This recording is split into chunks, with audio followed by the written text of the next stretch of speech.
And that's why custard can't be used as a glue. Fair enough. Hello and welcome to the Phil Shy podcast. I'm Peter Bell, and with me, the nicest man in comedy, Paddy Linton. Hello.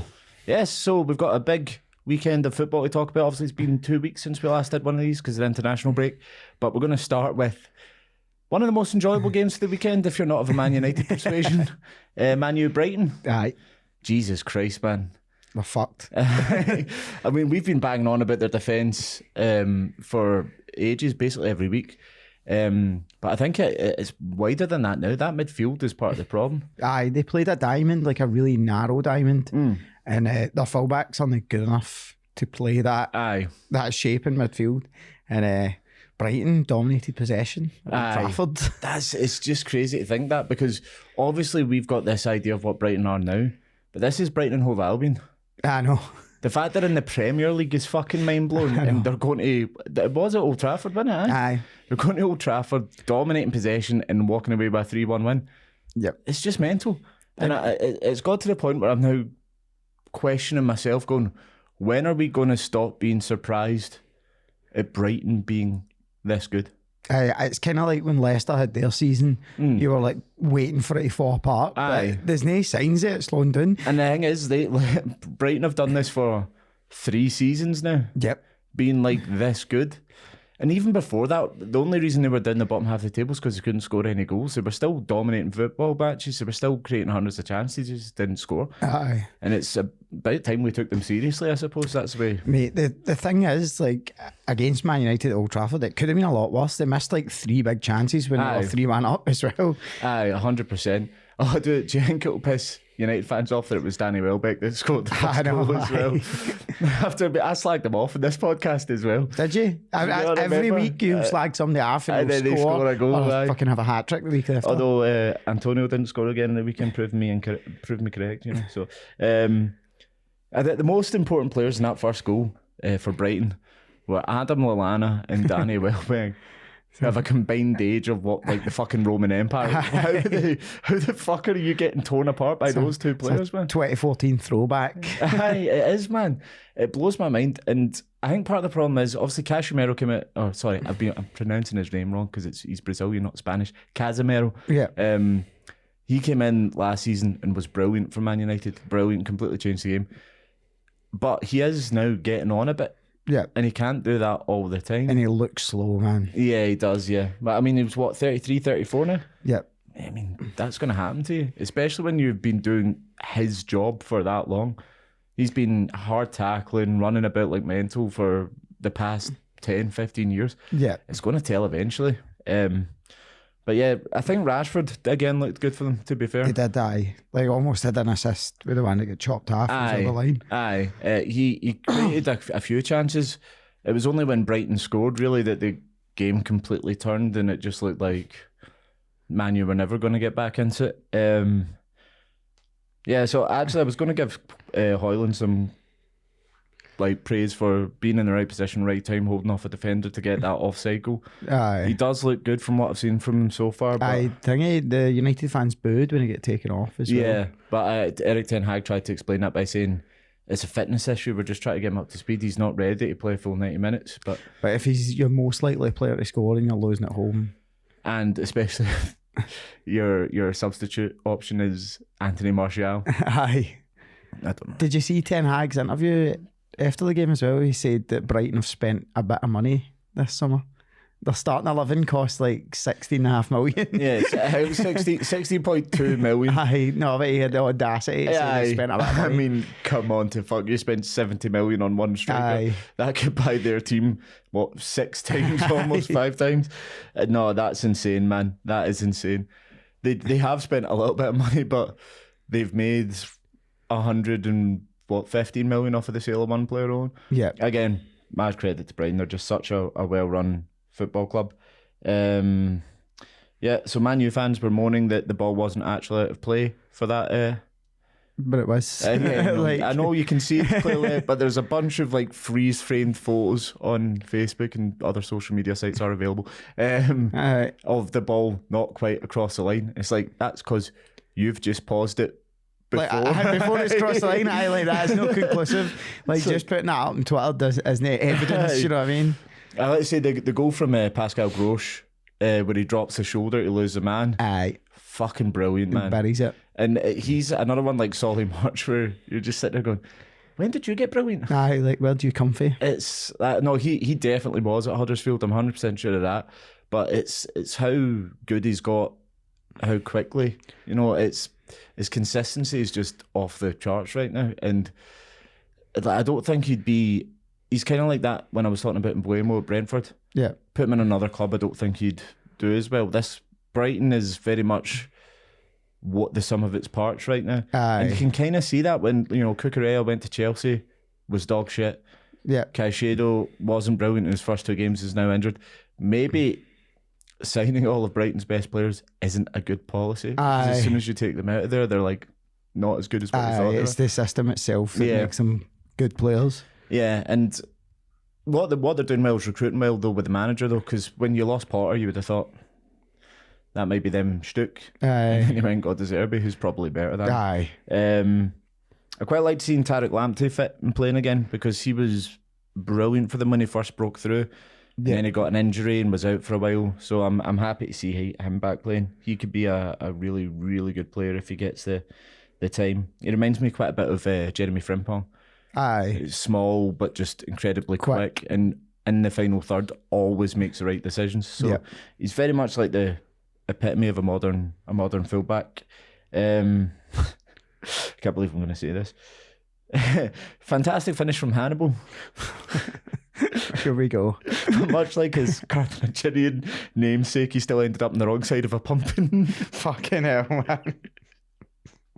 I don't like Simon Schama ever described what happened to Carthage as a pumpkin. Why are we talking about Carthage in a football? He's called Hannibal. I know, but like he could have went from much easier. Like he absolutely ate up that chance. Like, do you know what I mean? Like, you know, I'm a history nerd. Look at me. Look at me. Fucking hell. I can't reference Hannibal that is in the serial killer. You've mentioned the Roman Empire and Carthage so far.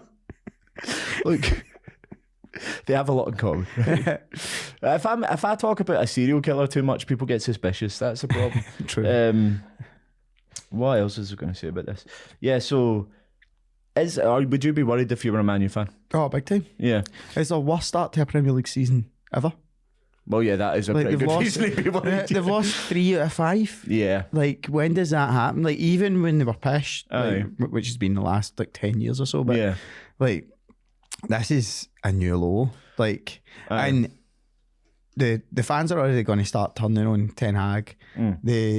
He's got, public spats with Sancho. Yep. It's only a matter of time for another player comes out, says something negative about him, and then you've got an absolute shit show. So it's going to be, what do you do? Like, do you get rid of the manager the new, or do you wait for it to get worse? I think there's more stuff going on behind the scenes. I can't remember exactly what the story was, but something else was going on behind the scenes about a dressing room bust up or something like that they had to deny, but it doesn't look like a happy place. Tim Sherwood, obviously that excellent manager himself, was commenting on Soccer Saturday, and he said he thinks Ten Hag did a decent job last year, which he did, finishing 4th and getting the League Cup.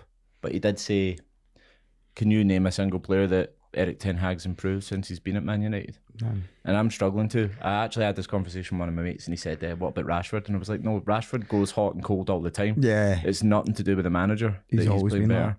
He then said Aaron Wan-Bissaka, and I went, maybe, but no enough. No, like a marked improvement. Yeah, he's not fucking like John Stones under Pep improvement. It's dead worrying for them. And I've got a lot of Man United supporting friends, and obviously I find it funny as an Arsenal fan, but it's not good for them. It's not good. But the thing that Gary Neville and all that are doing right now, where they're just blaming the Glazers for everything that happens, the fans are kind of following in that. So Ten Hag's probably going to be sheltered by the hatred for the board. So that it might not all land on his shoulders. But I don't really get this hatred for the board so much. I know they're taking money out of the club or whatever they're supposed to be doing, but it's not like Man U aren't spending money every year. They're always spending money. And they're always in for big players. And every single time they make a managerial appointment, the fans seem to think, oh, this is a good appointment. It's only when things start to go wrong that they go, oh, this is the people at the top fault. They don't know what they're doing. It's like, well, neither do you, because you were happy with Jose Mourinho. You were happy with Ole Gunnar Solskjaer. You were happy with Erik ten Hag. Yeah. So shut the fuck up, Man U fans. That's what I'm saying. For most of the Man U fans my age, they're only Man U fans because Man U were winning everything when we were like 10. So like, fuck yous, man. This is it. Chickens like a moment. Welcome to the real world. This is reality. Yeah, mate, that's why I became an Arsenal fan. To be honest with you, like we spoke about this in episode 1, but my dad wanted me to be a Man U fan, and I just thought that sounded a bit too easy. So I went with the guys that weren't winning all the time, that were winning every second or third season instead. I suppose. But no, but they played attractive football as well. I think I do want to give some more props to Brighton, because again they played really well. Yeah, we've talked about how much they spent on it, but Lewis Dunk finally getting picked for the England squad. Yeah, about 3 seasons too late, in my opinion. Especially when you bear in mind Harry Maguire consistently gets into that team. I know. And Lewis Dunk is just an exceptional defender, and his passing from the back is brilliant. Did you see the goal England conceded against Ukraine? No. Harry Maguire marked the other centre back. So the ball went to the byline and it's getting cut back, and there's 2 Ukraine players to his right, and he just runs forward and body checks the other centre back. Mate, it's like peak Maguire, and then he scores an OG against Scotland. Yeah, he does. Yeah, it's not even a really easily justifiable own goal, that one. Oh. I don't want to go too harsh on him, because he's had a rough time of it. You know, when your maw's speaking out on social media, that's not a good sign. Is his maw like that's enough? He's no playing music. He's taking his ball and he's going inside.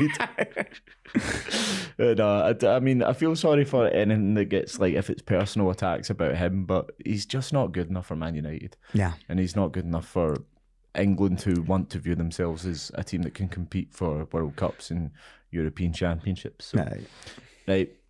Who's next? Spurs, Sheffield United. Yep. It showed a different side to Spurs.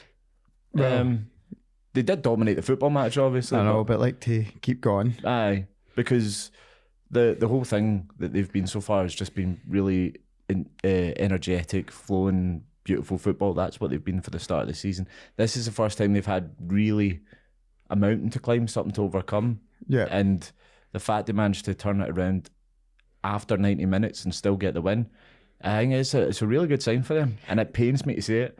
The latest comeback in Premier League history, but I know that's going to happen because because of the timing 14 situation. minutes added or whatever. But there's nothing more exciting being a football supporter than a last minute winner, but to be 1-0 down in the 96th minute and win 2-1, that must have been incredible to be there. And with Richarlison as well being the guy that got the goal and the assist. Yeah. After obviously he's came out and spoke about his mental health issues and about how someone was taking advantage of him money wise and all that kind of stuff. So I think Son did a really beautiful thing at the end of the game. Where he put him out in front of everybody. Pushed him out at the front so that he could get the fans' adulation. That was really nice.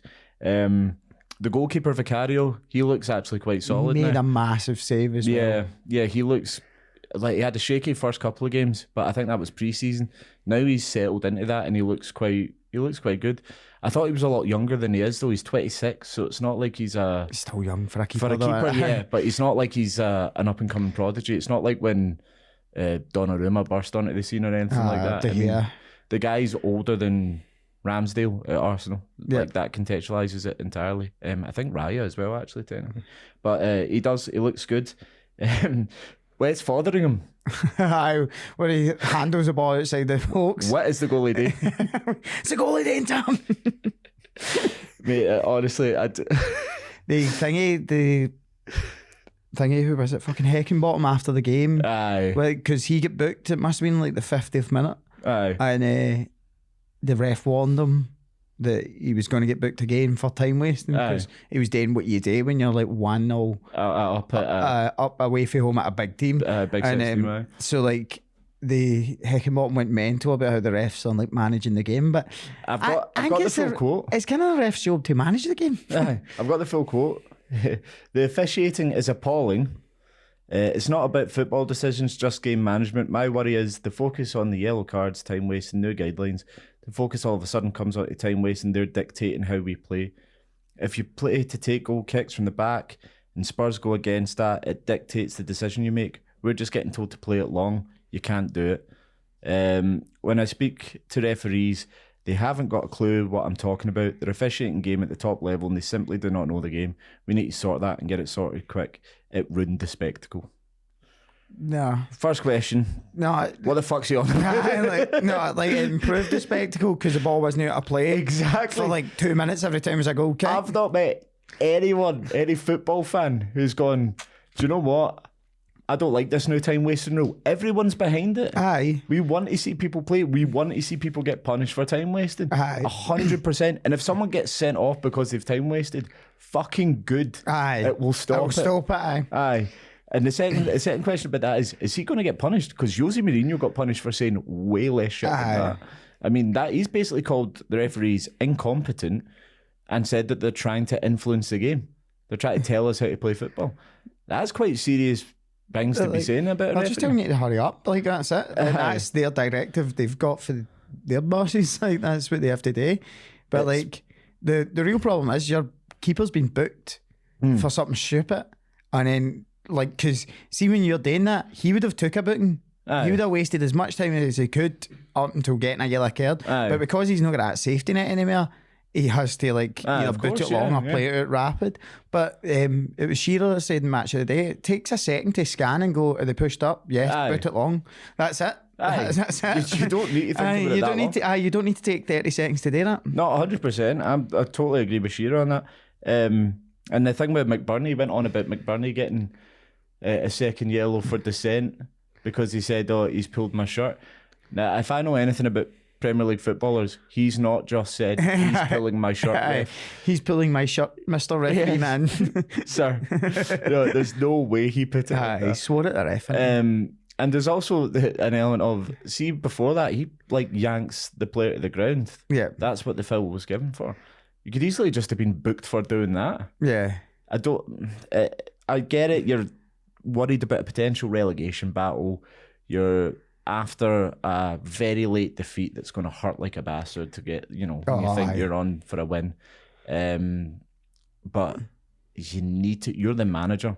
They look to you for leadership, for calm, for focus. If you're going out and saying that screams to me, he's already panicking. Yep. And we're 5 games in and he's panicking. But at the same time, like Mourinho used to do that to create a siege mentality. Everybody's against us. Aye. But Mourinho was doing that with a team full of elite footballers. Yeah. The reason he was doing that is because he was trying to win titles or win trophies, not survive in the Premier League. And he was doing it with players that had been there, done that, got the fucking t-shirt before.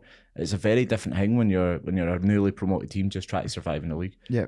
It did not paint a good picture, but we both predicted Sheffield to go down anyway, didn't we? Yep. So, in fact, no, you didn't. Oh, did I know? No, I've got you Burnley, said didn't Luton, I? Burnley and Wolves. Aye. So Burnley are a stick on it just at the start of it. I know that they are, but they've got Man U next, so who knows? That's an easy 3 points. This is another thing that came out today, actually, because we keep up to speed. This is Wednesday, by the way, I should say. Daniel Levy has apparently inserted a buyback clause into Harry Kane's contract. We don't know how much this would be. I'm assuming it would need to be at the end of the season. You couldn't do it halfway through. Yeah. But it's crazy to ask this question about a club legend and one of the best strikers on the planet. But do you think it'd be worth Spurs taking that option now that they're playing so well, or would it interrupt their flow? He's not really an Ange style footballer. I think he improves pretty much any team you put him in. I think he's that good. He is that good. I know, I do agree. He's a brilliant player, but with the amount of chances Spurs create now, if you get him to just stay up and Stoke try to play like a number 10, if you get him to just stay up and be a number 9, I think he'd score hunters. See, I was going to say potentially the opposite. I was going to say if he was going to come back to Spurs, I'd think he'd be more useful playing as the 10 because Ange's strikers need to be so mobile. They need to swap over with each other. Press. Whereas having him as the sort of attacking midfielder, pinging the passes and doing all that kind of stuff, that would make sense to me. But they've got James Maddison to do that. I was going to say that. Ask the question, would you rather Maddison or Kane do that? Don't get me wrong. I think if the option's there and Daniel Levy wants him, he'll just go and do it. If they're in the Champions League next year, it makes sense for everybody. But he'll put the offer in. Whether Kane will want to leave Bayern Munich at that point in time, because let's face it, realistically, he'll have won a Bundesliga by then. Yeah. And he's got the Munich Beer Festival, all that, Oktoberfest, all that kind of... Why would he want to go anywhere? Germany's lovely. Germany is lovely. So, I mean... It'll be interesting to see how much it is, though. Yeah. Because surely the difference is way more than what his wages would be for a year. Because then essentially Bayern have paid 100 million to loan a guy for a year. Yeah. No, nobody's worth that. Like, I've got to imagine they're going to recoup 90% of it. So maybe something like 70 or 80. Yeah. I know that's not 90% because 90% of 100 is 100, but 90% of 100 is 90. Fuck me, man, my brain's fried. Aye, 90% of 100 is 90. Let's get you back to Carthage, man. I can talk about Carthage if you want. Right, okay, so since it's North London Derby this weekend, we'll go to Arsenal v Everton next. Yep. It was the big news going into the game was Ramsdale and Havertz being dropped with Raya and Vieira starting. Now, Vieira and Havertz, that's kind of a non-story because Vieira's just playing better. So it makes sense that you would pull Havertz out the team because he's not been very good. Ramsdale for Raya, people were going, oh, is this a sign that Raya's going to be the number one, ignoring the previous 4 games where Ramsdale started? Yeah. I think Arteta's talked about this quite a lot, and he says that he doesn't understand why you can't rotate goalkeepers. He doesn't understand why you can't sub goalkeepers during a match. So I don't think there's much to it. We'll see what happens with the North London Derby, who starts and who doesn't, but I think people are reading too much into that, to be honest with you. I think Raya's better with his feet than Ramsdale. I think that's the thing. Like, see, that's the opposite of me, man. I think like if I were an Arsenal supporter, if we're playing a game where we're going to be facing a lot of shots and a lot of pressure, I'd want Ramsdale because he's a better shot stopper. But if we're going to be the team that's on the front foot all the time and you're playing at the back all the time, you want Raya to do it. Like with straight for kick-off in the Everton game, they played it back to him and he played it back out. So like, and he was sitting so far out, like he was playing like Neuer. Do you know what I mean? So like you don't get that off Ramsdale. So maybe it is, and I think that's fine. Ramsdale's passing's really underrated though. Like that's one of the things he brought when he came in. Is the fact that he can play long passes and do a whole bunch of stuff that Leno can. And perhaps Raya's just better at it, but I don't know. I really like Ramsdale, but if it turns out Raya becomes number one and he's a better player, I'm not going to complain. Yeah. But I'd be a bit sad for Ramsdale because I just like him as a personality. I like him as a player. I think he's really good. But I mean, if he becomes second fiddle, he'll find another club like that. It won't be an issue for him at all. So yeah, Goodison's always been a bogey ground for Arsenal ever since like the last time Arsenal won it at Everton. Arsene Wenger was manager. I know, it's mental, isn't it? I think the performance wasn't so important, although they did dominate the football match completely. Yeah, it kind of felt like a training exercise. Aye, like Everton were just dropping off all the time. Aye, just absolutely no defending. Aye. See, if I was an Everton fan at that game, I'd be going off my nuts. Like just watching your team just sitting. Yeah, because Everton like. Under Moyes and under Ancelotti, I mean, I've cherry-picked those examples from the rest of it, but they used to play quite nice, attractive football at times. So, you know, they weren't just a Sean Dyche team. Yep. And now they very much are a Sean Dyche team. And I can totally get why people do that against the big teams, you know, like if you're a newly promoted club or whatever, just sit everyone behind the ball and try and protect the goal and come away by a draw. But if you're Everton, they've never been relegated from the Premier League. They're I know a massive football team that should have higher aspirations than that. But it's just a damning indictment of where they are now. That is how they approach these games. The offside I want to talk about. Where Nketiah coming back. That was a weird one. I was thinking about this as well. I know letter of the law, but there was no advantage. He was walking back. Like he is offside when the Arsenal player hits the ball, but the Arsenal player hits the ball sideways. It hits off the player closing him down, Beto, I think it was, and then is propelled in a completely different direction. Yeah. How is that? It was a weird one. How is that Gabriel's fault? Like, I I'm not saying it shouldn't have been the goal should have stood or whatever, but I'm just saying that rule doesn't make sense to me. Aye, it doesn't make sense. It was a weird offside. Yeah. Martinelli finished well though. Yeah, again, like we spoke about this, I think it was last week or the week before. Martinelli, his decision making and his finishing, his passing in the final third have all got a lot better. He's looking like a really, really good prospect. Hopefully that injury picked up is not too serious. And Vieira played that pass through to him to set him up for it. Yep. He's looking like a really good prospect as well. So fingers crossed that they can stay fit. Beside note, Everton fans booing Saka can fuck off. Aye. He's an angel, leave him alone. Why would they booing him? Just booing him. I don't know. I think it's because he got smacked in the face. That's what I noticed about that game. Everton were going hard in on tackles, like proper hard in on tackles. Yeah, doing a dice and then complaining when Arsenal players got hurt when they elbowed them in the face. Aye. Well, you would do. So I think it was because he got tackled once and he was a bit hurt from it, and then their opinion took too long to get back up to his feet. So that's but it. I've never known him to be one to make the most of an injury, to be honest with you. I thought Rice was solid again, just controlled the midfield. Didn't have as much to do as he did in like the Man U game, but pretty solid. His consistency is going to be a key thing. Trossard, what a goal. It was some finish. First time, bang, right in the corner. And that's I think what Arsenal have now that they never used to have in previous seasons is a bit of depth off the bench. Yep. Yeah, so being able to bring him on when one of the forwards gets injured, it does a lot of good. There are still positions where there isn't enough depth striker. But did Jesus come off the bench? He did, yeah. So I mean he'll be starting soon enough. It's just getting him fully fit from his injury. I think that's the only thing. I want to give Mikalenko a shout out for Everton though. He did a lot of good tackling, a lot of blocking. He was everywhere for them in that back line. And if it wasn't for him, I think it would have been a much more comfortable win. And if that offside goal wasn't offside, I think Arsenal would have ran away with it a bit more comfortably as well, because it means they have to come out and play a bit more instead of just sitting back. But they didn't even do that really when they went a goal down. So what do I know?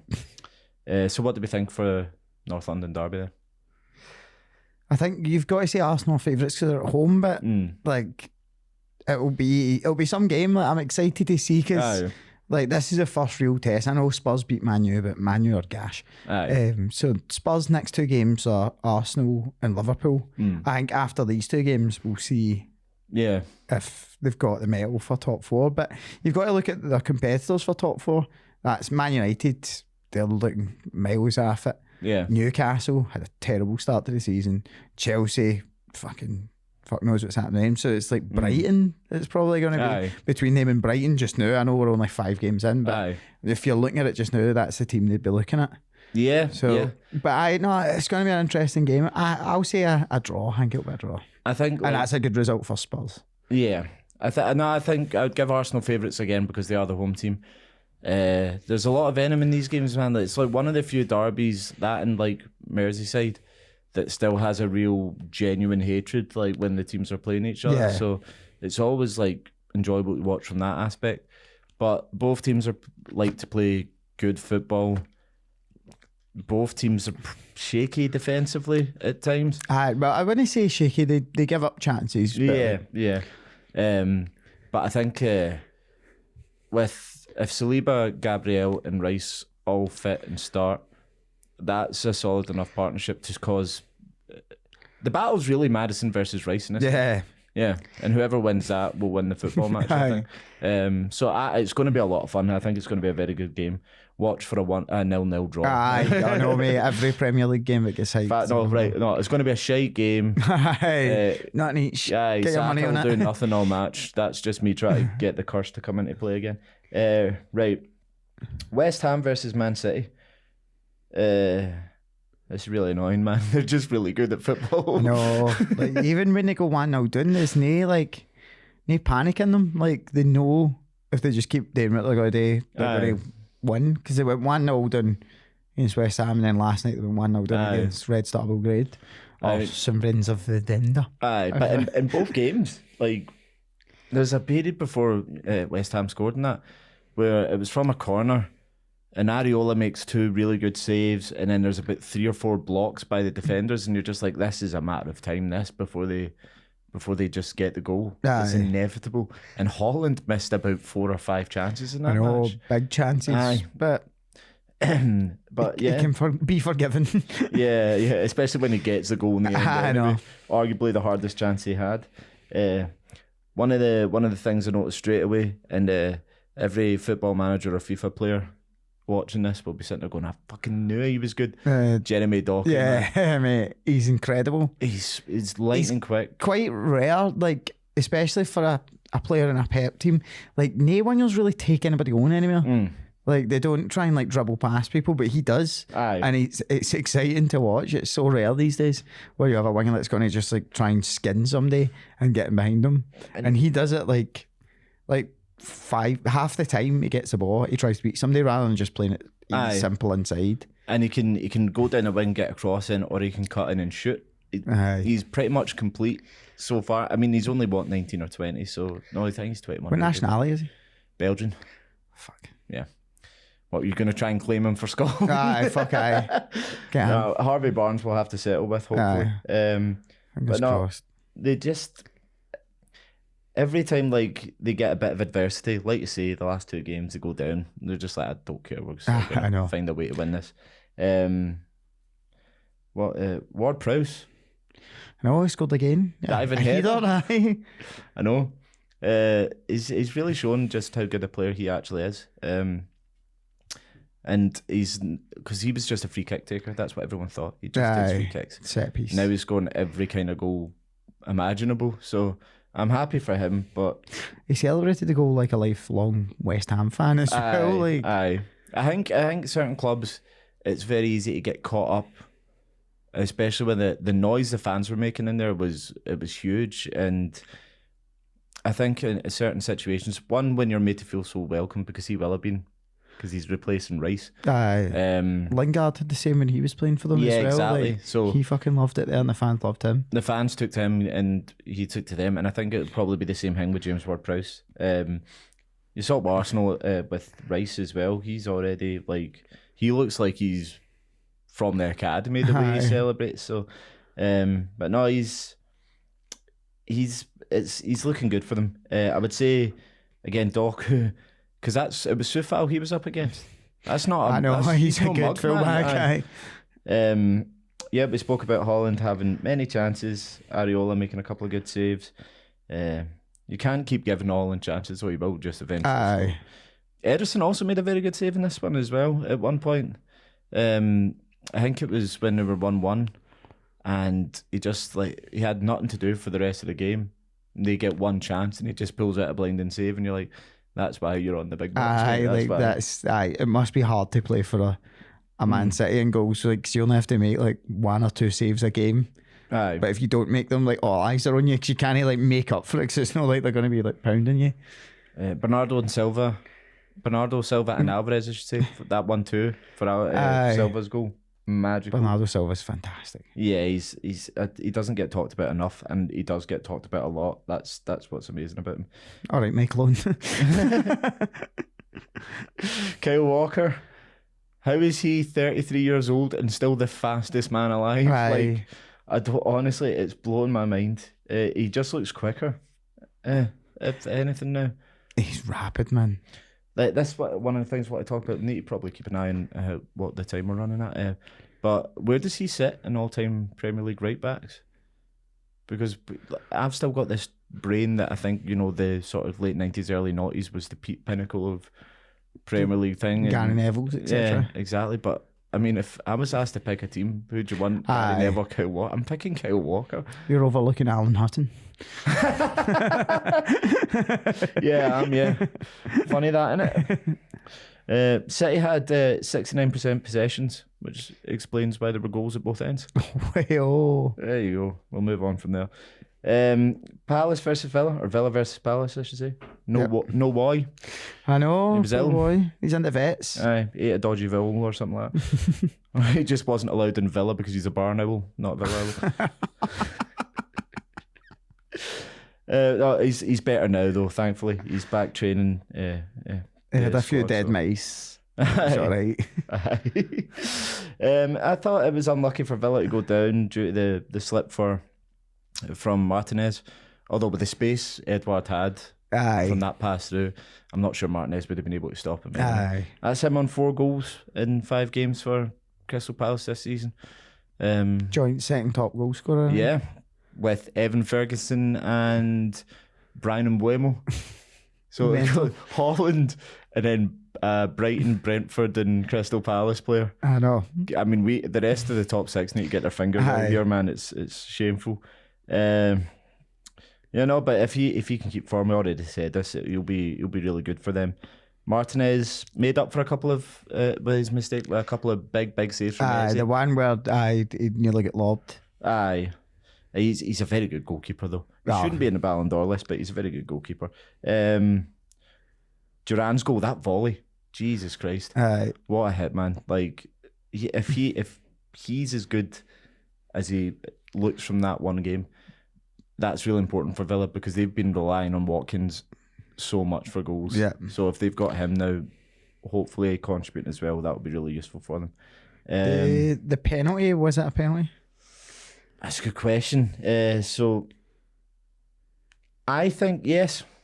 Aye, because like it was similar to what happened in Old Firm, where like he was in the action of kicking the ball, and that action was interrupted. So like, that's a foul. I think he takes the man before he takes the ball. He undeniably kicks the ball. Aye, but I think he's taking Watkins' legs first, and that is a foul. You have to win the ball first and then take out the man. But the assistant manager Paddy McCarthy, who was managing Palace on the day, he said if it takes 5 minutes to make the decision, that's all you need to know. But it didn't take 5 minutes to make the decision because the referee gave the penalty in the first place. Aye. You can only say that if they overturn what the referees said. Like, I'd like to see, I don't know, I can't think of ever seen a stat, but I'd like to see the statistics of when the ref's asked to go to the monitor. Because in my head, if the ref goes in the monitor 9 times out of 10, he changes his mind. Because he's been asked to go to the monitor and look at it. Yeah. So, like, fair play to the ref for sticking to his gun and going, no, that is a penalty. Like, I'm going to stick with my decision because I'd say more than 9 times out of 10 they change their minds. Aye, 100%. Yeah. So I think it was Jared Gillett. So credit to him. Well done. Yeah, I just want to say Villa looked very good at home, bit shaky away, but we've talked about this with Newcastle about problems of how they can bring off the bench. Villa look like they've got a decent squad now. Aye. So I think did they not bring Bailey off the bench? Leon Bailey, and him and Diaby could be like, that's very like for like when you're swapping off. So that's a really good thing for them. Wolves versus Liverpool. Wolves managed to score an actual goal, not off someone's heat or off the back. But I mean, just. Only just. Still a bit. It was still a bit shaky. Neto looked really good at the start of that game. Completely tearing apart Liverpool's right-hand side of their defence. But as soon as Liverpool got the goal, they were just like, right, we'll show you how it's done now. Aye. They were brilliant. Robertson was amazing. Aye, I mean, I don't like him as a player, but what do you mean you don't like him as a player? He's just moany. I don't like him. What? He bitches and he complains and he's a sore loser, and I don't like that. Oh mate, it's a good thing being a sore loser. If you're a good loser, you're just gotta be a loser. Not really. You can be a good loser and still very rarely lose. I don't know. It's unbecoming. It's quite unbecoming of you, Andrew. Exactly. Especially because he's supposed to be the captain of Scotland as well. So he was the captain of Liverpool at the weekend as well. Aye, because Van Dijk was suspended. What else do I want to say about this? Salah's assists. Salah didn't score, but got, I think, 3 assists. Although I'm not sure the last one will count because it was an OG. Yeah. But again, we've mentioned this kind of thing with Kyle Walker. I always underrate modern players in the context of the Premier League. Aye. But what does Salah need to do to be known as the best in that position in Premier League history? Because he's up there. He's scored more goals than Giggs. He's got more assists probably than Giggs. I don't know that for sure, but no, he's not got more assists than Giggs. Giggs sure? is all-time assists. No, he's not. Leader? No, he's not. Who is it then? I'm being phoned. It's Ryan Giggs. It's Ryan Giggs. You're talking about me. I'll double check that. I'm sure Sheska's got more than him. I don't think Sheska's number one. Most assists in Premier League. Oh, it's Ryan Giggs. Right, so shut up. 162. Salah's nowhere near that. No. Well, he's got nowhere near as many goals as Salah. Aye. Sheska's second, so I wasn't losing my mind completely. But what separates Giggs from everyone else is just the sheer number of trophies he's won. So it depends what you want, I suppose. But we should throw a bit more respect in Salah's name. I closed my phone like I don't fucking read my notes there. Let's go to Newcastle Brentford then. Newcastle huffed and puffed a bit, but won the game. I think you were unlucky with the goal that got ruled keeper, out. Aye. What's Wilson meant to do there? I know. But You're not allowed to challenge a goalkeeper for a ball at all. Aye. The keeper fucked that up.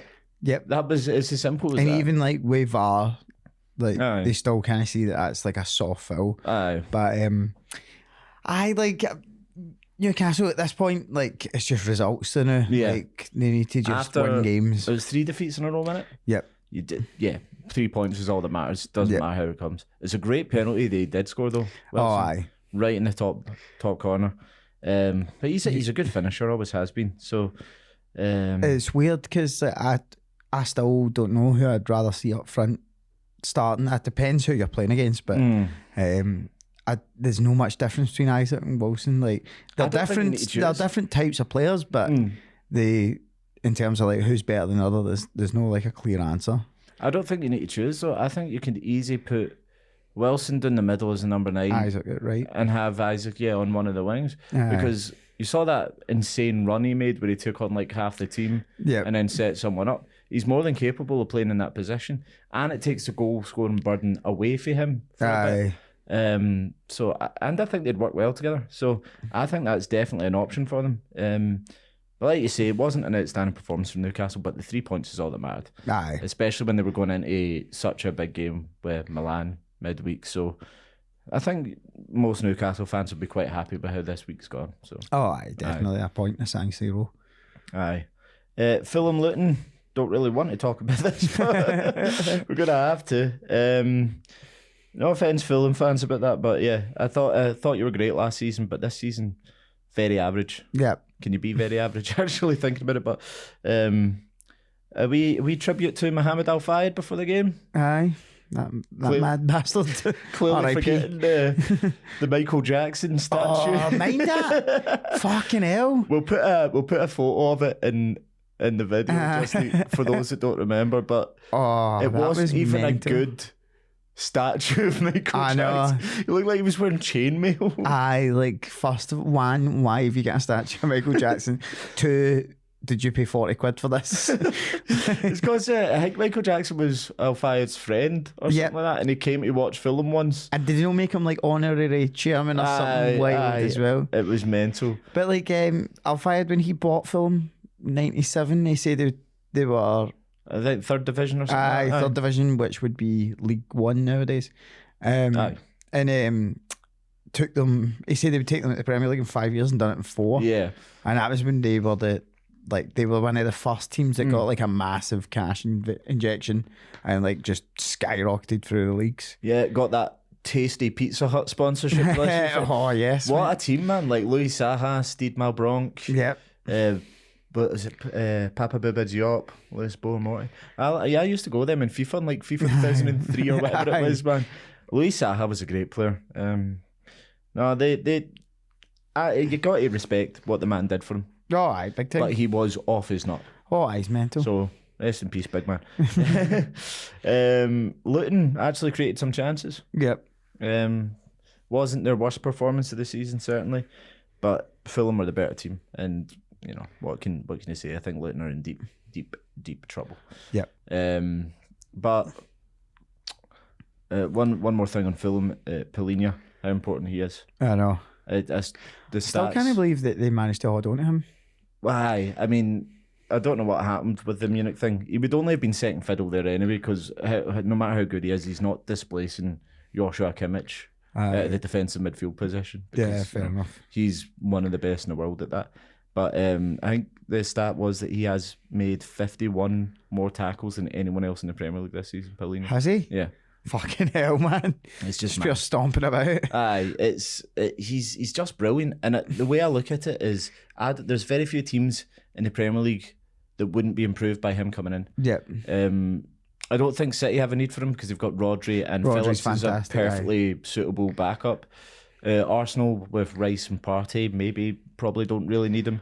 Probably better than Partey. Possibly, aye. But Partey's got more going forward, perhaps, than Paulinho. Got to remember, it's only been one season in the Premier League, but he certainly wouldn't be a downgrade on Partey if Partey was to leave and they brought him in. United would fucking kill for a player like him. I know. Tottenham would more than happily have him. Chelsea, God, yeah, they'd love him. Aye, they'd probably spend 250 million on him. It's probably... yeah, I know. He's 31-year-old. In fact, no, he doesn't meet their transfer policy, so they couldn't sign. Right. That's enough on that uneventful game. On to the most uneventful game of the weekend. Which one was that? Bournemouth 0 Chelsea now. Oh, fuck. I mean, Jesus. I actually resented having to watch the highlights of this. Match day 2 this week was quite a fucking snooze fest because it was a 1-0 for Arsenal and then 0-0 in this game. Chelsea are in deep trouble, mate. Yeah. Like, they were sitting on 5 points after 5 games. They had more of the ball, but the shots were pretty even. I think it was like 14 to Chelsea, 13 to Bournemouth or something like that. Yeah. They just can't score. And that's a real problem for them. Because in the past, anytime they've had a really shite season, the next season they always bounce back. Yeah. I think when Mourinho came in, and the second time that is, and they instantly won the league after their lowest position ever.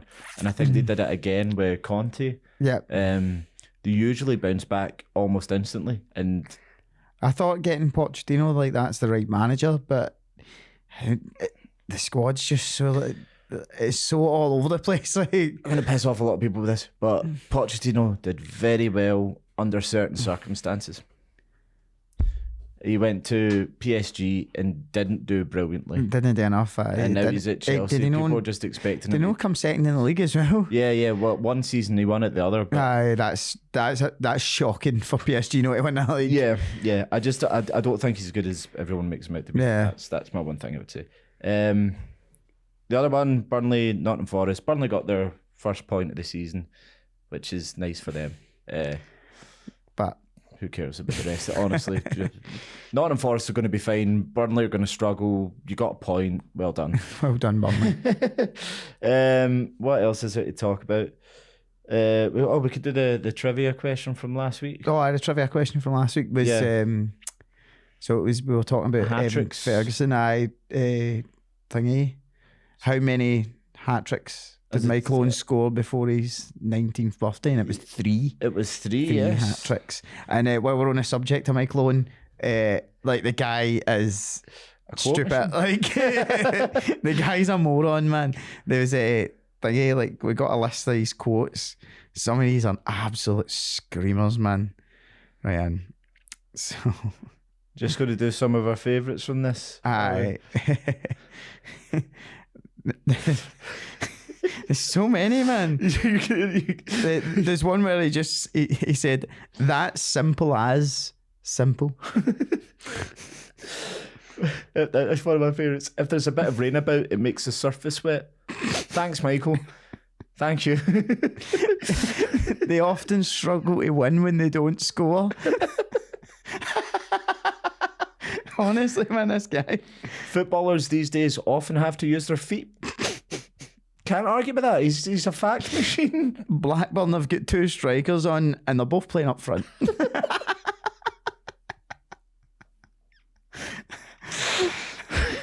Oh, man. Oh, my God. Yeah. Well, but again, another fact from him, whichever team scores more goals usually wins. You can't argue with Michael Owen. To stay in the game, you have to stay in the game. Right, like I want that in my tombstone, man. What was the Yaya Toure one? Oh, I said that's an impossible shot. I saw Yaya Toure do it once. Oh, Michael Owen, we salute you. I think that I did have another question. It's not so much Premier League based, but it's since the Champions League has started. Right. We will go with that. 2 seconds, I'll play it. So here we go. One player has played for 6 clubs that have all won the Champions League, but the player has never won the Champions League. Yeah. So who is that player and what were the clubs? That's the question for this week. It's a bit of a doozy, that one. That is a belter. Getting the players quite easy, but getting all the clubs, because there's one wee tricky bastard. we both didn't get it. That's the same team that we didn't get at all. So yeah, right. We'll probably just wrap up a bit there. Got the North London Derby next weekend. We're going to see about getting a guest potentially on in 2 weeks' time, which will be very exciting. Yep. Hopefully. We'll get that sorted, and next week, because it'll be the last one of September, we'll do a review of the fantasy football. We're just going to do that at the end of every month rather than doing it every week. Sounds good. It's pointless doing it every week. And Jack Murray, that gives you time to let me see your fucking team. Shows your team, Jack. Aye. I mean, that sounded sexually aggressive to me. Get your team out, Jack. Fucking shows that. I just want to touch it. So it's the first laugh we got from Paul all day. Worth it. Nothing from Michael Owen quotes, but shows your team, Jack. I just want to touch it. Michael Owen quotes, man. Beautiful stuff. Well, on that note, it's goodbye from Paddy. Goodbye. Goodbye from me. Stay fresh, cheese bags.